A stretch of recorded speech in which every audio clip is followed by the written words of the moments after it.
Hello everyone, आप सभी का स्वागत है हमारे अपने channel let's learn with Sangeeta में। और आज हम करने जा रहे हैं रहीम जी के दोहे।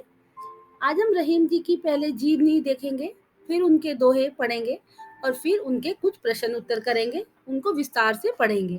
ठीक है। और रहीम दास जी जो है वो बहुत ही प्रसिद्ध कवि हुए हैं। और यह जो है ये अकबर जी के 9 रत्नों में से एक माने जाते हैं। तो चलिए इनकी जीवनी पढ़ते हैं कि रहीमदास जी का जन्म 17 दिसंबर 1556 को लाहौर में हुआ था, जो अब पाकिस्तान में है। उनके पिता का नाम भरम खान था। रहीमदास जी की माता का नाम सुल्ताना बेगम था, जो कि ये कवित्री थी। और यही एक कारण भी हो सकता है, कहा जाता है कि रहीमदास जी भी अच्छे कवि माने जाते हैं। 1626 में 70 वर्ष की आयु में रहीमदास जी की मृत्यु हो गई थी। और रहीमदास जी ने कई कविताएं और किताबें लिखी हैं, जिनमें से कि जो कुछ महत्वपूर्ण है वो ये हैं कि रहीम कवितावली, रहीम रत्नावली, रहीम विलास, रहीमन विनोद, रहीमन चंद्रिका, बाबरनामा, रहीम सतसई और अन्य भी हैं। उन्होंने सतसई नाम की अपनी एक पुस्तक में 300 से अधिक छंद, ये जो दोहे हैं वो लिखे हुए हैं। और उनकी इन्हीं योग्यताओं को देखकर राजा अकबर ने उन्हें अपने दरबार के 9 रत्नों में स्थान दिया था। जो इनकी भाषा है, रहीम जी की भाषा बहुत ही सरल, स्पष्ट और प्रभावपूर्ण है। और ये जो है ये नीतिपरक दोहे इनके जो हैं वो ज़्यादा प्रभावपूर्ण रहे हैं, जिसमें कि लोगों को कैसा व्यवहार करना चाहिए उसके बारे में बताया गया है। और इनकी जो भाषा है बहुत ही सरल है और प्रभावपूर्ण है, प्रभाव डालती है। उनकी जो समस्त रचनाएं हैं ये मुक्तक शैली में लिखी गई हैं। और इनकी शैली में सरसता, मधुरता, सरलता और बोधगम्यता है। बोधगम्यता कहते हैं कि आसानी से याद हो जाती हैं हर किसी को। जब भी आप इनसे कोई स्थिति ऐसी देखोगे तो आपको एकदम से ये दोहा जो है वो याद आ जाता है। तो रहीम जी की रचनाओं में उपमा, रूपक, उत्प्रेक्षा और अनुप्रास आदि अलंकारों का भी प्रयोग किया गया है। और इनके जो रस है, इनकी जो कविताएं हैं, इनमें श्रृंगार रस, शांत रस और हास्य रस भी उपलब्ध है। तो चलिए अब इनके दोहे शुरू करते हैं। पहला दोहा देखेंगे। जो रहीम उत्तम प्रकृति का करी सकत कुसंग, चंदन विष व्यापे नहीं लिपटे रहत भुजंग। इसका अर्थ यह है कि जो रहीम उत्तम प्रकृति, रहीम जी कहते हैं कि जो इंसान उत्तम प्रकृति का है, उत्तम प्रकृति का मतलब हो गया जो अच्छे स्वभाव के व्यक्ति हैं, मनुष्य हैं, का करी सकत कुसंग, उनकी बुरी जो है संगति वो कुछ भी नहीं बिगाड़ पाती। अब उदाहरण देखिए कि जिस प्रकार चंदन विष व्यापे नहीं, कि जिस प्रकार जहरीले सांप चंदन के विष से लिपटे रहने पर भी उस पर कोई जहरीला प्रभाव नहीं डालते, उसी प्रकार जो अच्छे स्वभाव के व्यक्ति हैं उन पर बुरी संगति का कोई असर नहीं होता। ठीक है। तो ये समझ आ गया आपको। चलिए अब आगे करते हैं अगला दोहा। अब अगला दोहा है। बिगड़ी बात बने नाही, लाख करो किन कोय, रहीमन फाटे दूध को, मथे न माखन होए।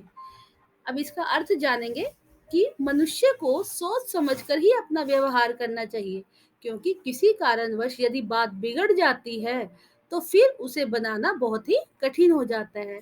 अब इसका उदाहरण देखिए कि रहीम जी ने कहा है कि रहीमन फाटे दूध को, कि यदि एक बार दूध फट गया, मथे न माखन होए। मथे मतलब कि मथने के बाद भी वह मक्खन नहीं बन सकता।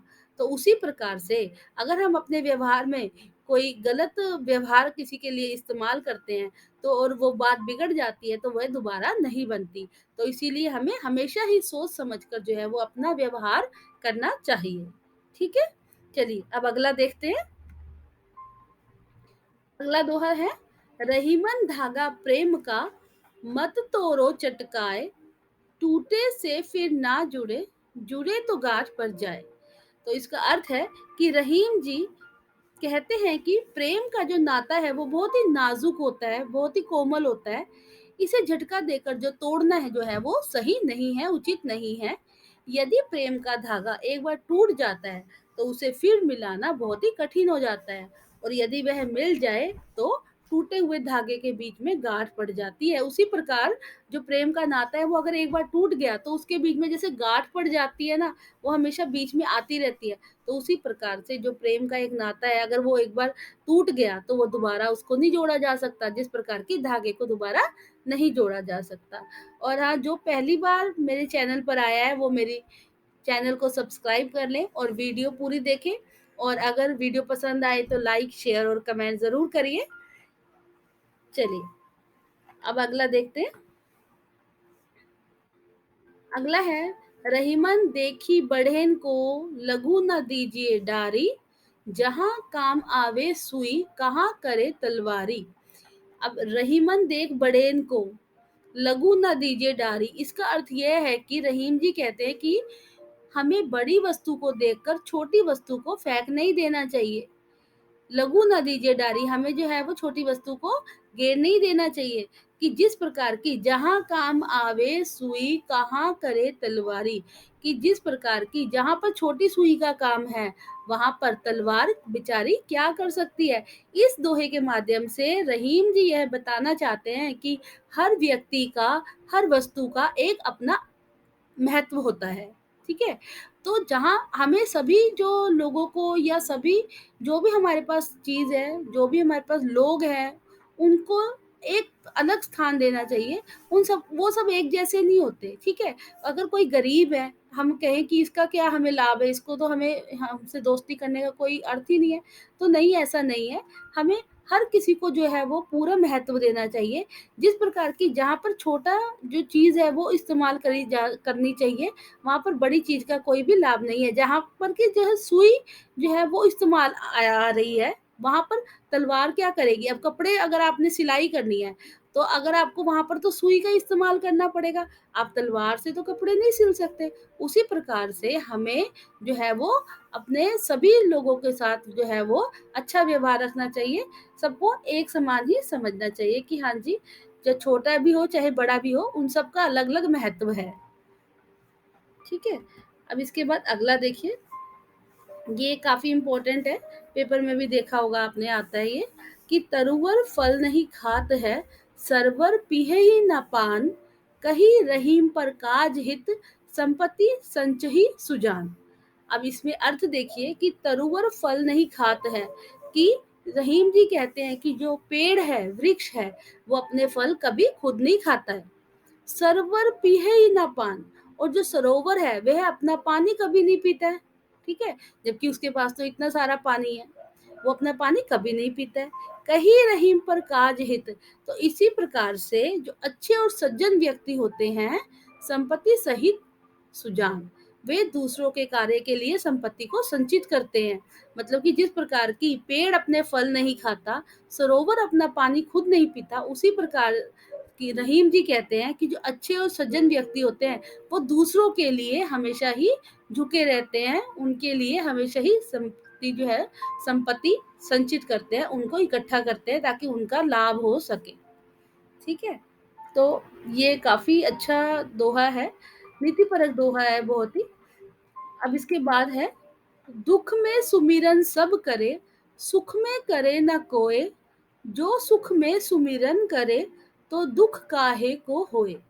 तो इसमें रहीम जी ये कहना चाहते हैं कि दुख में, इसमें भगवान का जो स्मरण है वो उन्होंने किया है कि दुख में जो है वो भगवान को सभी याद करते हैं, सुख में करे ना कोई, और सुख में जो है वो उन्हें कोई नहीं याद करता है ना। जब हम खुश होते हैं तब हम उन्हें याद नहीं करते, और जब हम दुखी होते हैं तब हम कहते हैं हे भगवान तूने ये क्या कर दिया, है ना, तो हम उन्हें याद करते हैं।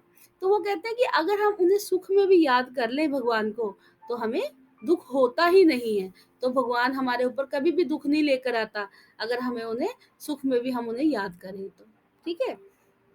समझ आ गया? देखिए अर्थ, देखिए एक बार दोबारा से, कि दुख में सभी लोग भगवान को याद करते हैं, सुख में कोई याद नहीं करता। अगर हम सुख में भी उन्हें याद कर ले तो हमें दुख होता ही नहीं। तो दुख काहे को होए, तो हमें दुख होता ही नहीं। ठीक है? इसके बाद अगला जो है ये दोहा देखेंगे, खीरा सिरते काटी के, मलियत लोन लगाए, लोन मतलब नमक होता है। ठीक है? कि और खीरा तो आपको पता ही है, खीरा सिर ते काटी के मलियत लोन लगाए, रहीमन करुए मुखन को चाहिए यही सजाए। कि कड़ुए मुख वाले को, कड़ुआ मुख किसका होता है, जो कि कटु वचन बोलता है, अगले को जो चुभते हैं वो वाले वचन। तो अर्थ देखिए कि खीरे का कड़वापन दूर करने के लिए उसके सिर के ऊपर काटने के बाद नमक को घिसा जाता है। तो रहीम जी कहते हैं कि कड़ुए मुंह वाले के लिए, जो कि कड़वा बोलता है, कटु वचन बोलता है, उसको यही सजा मिलनी चाहिए, जिस तरह की खीरे के सिर पर नमक लगाकर उसको रगड़ा जाता है। ठीक है, तो उसी प्रकार से कटु वचन वाले को भी यह वचन नहीं बोलने चाहिए, उसको हमेशा ही अच्छे वचन बोलने चाहिए। अगला, नेक्स्ट देखिए, रहीमन निज मन की बिथा, मन ही राखो गोए, सुनी इठ लेह लोग सब, बांटी ना लेह कोई। ठीक है, निज का मतलब होता है कि अपना, बिथा मतलब कि जो भी आपको दुख है, दुख के लिए इस्तेमाल किया गया है बिथा शब्द। ठीक है, और जो इनकी भाषा है अवधी और ब्रज भाषा में इन्होंने ये दोहे लिखे हुए हैं, तो इसीलिए इनको देखिए, मन ही राखो गोए, कि इसे अपने मन में ही रखना चाहिए। ठीक है, रहीम जी कह रहे हैं, अब इसका अर्थ देखिए कि रहीम जी कहते हैं कि अपने मन के दुख को मन के भीतर ही छुपा कर रखना चाहिए। सुने इठले हैं लोग सब, कि दूसरों का दुख सुनकर लोग इठला भले ही ले, लेकिन बांटी ना ले है कोई, लेकिन उसे जो है बांट कर कम करने वाला कोई भी नहीं होता। सब जो है वो आपको आपको पता ही है, अगर आप अपना दुख बताते हैं तो कोई ऐसा नहीं होता है जो आपके दुख को कम कर दे, तो इसीलिए किसी को बताने का कोई फायदा नहीं है। तो रहीम जी कहते हैं कि अपने मन के दुख को अपने मन के भीतर ही रखना चाहिए, हमें उसे लोगों को बताकर अपने हंसी का जो है, उनकी हंसी का वो नहीं बनना चाहिए, पात्र नहीं बनना चाहिए कि लोग हमारे ऊपर हंसे। इससे अच्छा तो ये है कि अपने दुख को अपने अंदर ही रखिए आप। ठीक है, तो इसके साथ ये दोहा जो है वो खत्म है। इसके बाद एक लास्ट है, वो है, ये भी इम्पोर्टेंट है, क्योंकि क्यों इम्पोर्टेंट है, क्योंकि इसमें पानी शब्द का इस्तेमाल किया गया है, और हर पानी शब्द का जो इस्तेमाल है वो अलग जो है वो उसके लिए किया गया है, उसका हर का अर्थ अलग ही है पानी का। अब देखेंगे कि रहीमन पानी राखिए, बिन पानी सब सून, पानी गए न उबरे, मोती मानुष चून। अब रहीम जी ने इस दोहे में देखिए पानी शब्द का 3 बार इस्तेमाल किया है, तभी मैंने इसको अंडरलाइन भी किया है कि जो तीनों पानी है ना, इनका अर्थ अलग-अलग है। ठीक है? तो अब क्या अर्थ है? चलिए अब देखते हैं कि इस दोहे में रहीम जी ने पानी को 3 अर्थों में लिया है। अब पानी, रहीमन पानी राखिए, पानी का जो पहला अर्थ है, सबसे जो पहला पानी है, उसका अर्थ क्या है? मनुष्य के संदर्भ में है, कि जब इसका इस्तेमाल विनम्रता से है। रहीम जी कह रहे हैं कि मनुष्य में हमेशा ही विनम्रता होनी चाहिए। बिन पानी सब सून, और जो पानी का दूसरा जो अर्थ है वो है आभा से, तेज या चमक से, जिसके बिना जो मोती है उसका कोई मूल्य नहीं है। ठीक है, मोती मानस चून। उसके बाद तो हो गया ये वाला यहाँ तक हमारा। उसके बाद देखिए पानी गए ना उबरे, और पानी, पानी का जो तीसरा अर्थ है वो जल से है, जिसे कि आटे से जोड़कर दर्शाया गया है। तो रहीम जी का ये कहना है कि जिस प्रकार की आटे का अस्तित्व पानी के बिना नम्र नहीं हो सकता, और जो मोती है उसका जो आभा है उसके बिना उसका कोई मूल नहीं है, उसी प्रकार मनुष्य को भी अपने व्यवहार में हमेशा पानी यानी कि विनम्रता रखनी चाहिए, जिससे के बिना उसका जो है वो मूल्यह्रास होता है। मतलब कि अगर आप अपने व्यवहार में विनम्रता नहीं रखते, तो आपके जो मूल्य हैं वो कम होते हैं, आपका व्यवहार जो है वो बुरा माना जाता है। तो इसीलिए हमें अपने व्यवहार को हमेशा पानी की तरह अच्छे विनम्रता से उसे जो है इस्तेमाल करना चाहिए, और हमें एक अच्छा मनुष्य बनना चाहिए। ठीक है, अब इसके बाद देखेंगे, वे रहीम नर धन्य हैं, पर उपकारी अंग, बाटन वारे को लगे ज्यों मेहंदी को रंग। कि रहीम जी कहते हैं कि वे लोग धन्य हैं जिनका शरीर सदा सबका उपकार करता रहता है। वे रहीम नर धन्य है, पर उपकारी अंग, जो कि सबका उपकार करता है, वह इंसान जो है, वह मनुष्य जो है वो बहुत ही धन्य है। जिस प्रकार की बाटन वारे को लगे जो मेहंदी को रंग, कि जिस प्रकार मेहंदी बांटने वाले के अंग पर भी मेहंदी का रंग लग जाता है, उसी प्रकार परोपकारी का शरीर भी सुशोभित रहता है, वह भी हमेशा ही खिला रहता है। वो उसके भी शरीर पर जो है वो एक आभा रहती है, चमक रहती है, ठीक है। तो जिस प्रकार की मेहंदी अगर कोई बांट रहा है तो उसके हाथों पे भी मेहंदी लग जाती है, उसी प्रकार से परोपकारी का शरीर भी सुशोभित रहता है, वो भी चमकता रहता है, उसमें भी एक चमक होती है, अलग सी चमक होती है, शान होती है, ठीक है। तो ये हमारे दोहे थे, 10 दोहे हो गए। और अब इसके बाद जो है वो हम करेंगे इनके प्रश्न उत्तर। अभी हमने जो दोहे किए उसी से रिलेटेड एक पेपर बनाया है, मतलब क्वेश्चन बनाया, अभ्यास कार्य बनाया है, जिसके माध्यम से हम जानेंगे कि हमने जो पहले पढ़ा है हमें कुछ याद है या नहीं। तो आप अपने ध्यान से देखेंगे और अपने मन ही मन में इसका उत्तर बताएंगे, फिर मैं आपको बताऊंगी। सबसे पहला देखिए कि रहीम ने प्रेम के बंधन को किसकी तरह कहा है। प्रेम का जो बंधन है वो किसकी तरह होता है? पहला है तार, दूसरा है धागे की तरह, तीसरा है डोरी की तरह, या चौथा है सूत की तरह। सूत भी एक धागा है। तो बताइए, जो प्रेम है वो किसकी तरह होता है? हाँ जी, वो धागे की तरह होता है। जैसे है ना वो, रही मन धागा प्रेम का मत तोड़ो चटकाए। तो वो क्या है कि वो धागे की तरह होता है, प्रेम का जो बंधन है, ठीक है। तो इसका उत्तर है बी, धागा। अच्छा, प्रश्न नंबर 2, रहीम दूसरों से क्या छुपा कर रखने की बात कहते हैं? हाँ, तो पहला है दुख, दूसरा है धागा, तीसरा है मजाक, ये चौथा है इनमें से कोई भी नहीं। बताइए। इसका उत्तर है पहला, दुख, कि हमें अपने दुख को छुपा कर रखना चाहिए, किसी को नहीं बताना चाहिए, ठीक है। क्योंकि बताने के बाद भी लोग उससे मजाक उड़ाते हैं, उस इंसान का, उसकी मदद नहीं करते हैं। इसके बाद तीसरा प्रश्न है, रहीमन के दोहे कैसे होते हैं? बताइए। ए है लंबे, बी है बिना अर्थ के, सी है कम शब्द के, और चौथा है कम शब्दों में अधिक अर्थ बताने वाले। तो इसका उत्तर है डी, कम शब्दों में अधिक अर्थ बताने वाले। बहुत ही अच्छे नीतिपरक दोहे, और बहुत ही अच्छा इन्होंने रस जो है इसमें छलकता है। तो बहुत ही अच्छे दोहे हैं, कम शब्दों में है और अधिक अर्थ देते हैं। इसका अर्थ बहुत ही गहरा होता है, जो कि इंसान के दिल को छू जाता है। इसके बाद प्रश्न नंबर 4 देखिए, दूध के फटने पर उसका क्या नहीं बनता है? तो पहला लस्सी, दूसरा है घी, तीसरा है मक्खन, और चौथा है खीर। तो इसमें दोहे के हिसाब से चलना है हमने, ठीक है। हमने अपना अपना जीके नहीं लगाना है इसके अंदर। तो हमने जो है वो दोहा दोहा कैसा था कि मक्खन नहीं बनता, है ना। आप लाख जो कोशिश कर लो, तभी फटे हुए दूध से मक्खन नहीं बनता। तो इसका उत्तर होएगा सी, मक्खन, ठीक है। तो आपने समझे, दोहे भी समझे और प्रश्न उत्तर भी समझे। आपको पता लगा होगा कि आपको कितना समझ आया। और इसको हम दोबारा भी देख सकते हैं अगर कहीं पर किसी को डाउट है। और अगर कोई डाउट है तो आप मुझे कमेंट बॉक्स में भी पूछ सकते हैं, और आप मुझे इंस्टाग्राम पे भी फॉलो कर सकते हैं, वहां पर भी मुझसे क्वेश्चन पूछ सकते हैं। कहीं पर भी कोई डाउट है, कुछ पूछना है, तो हम पूछ सकते हैं, ठीक है।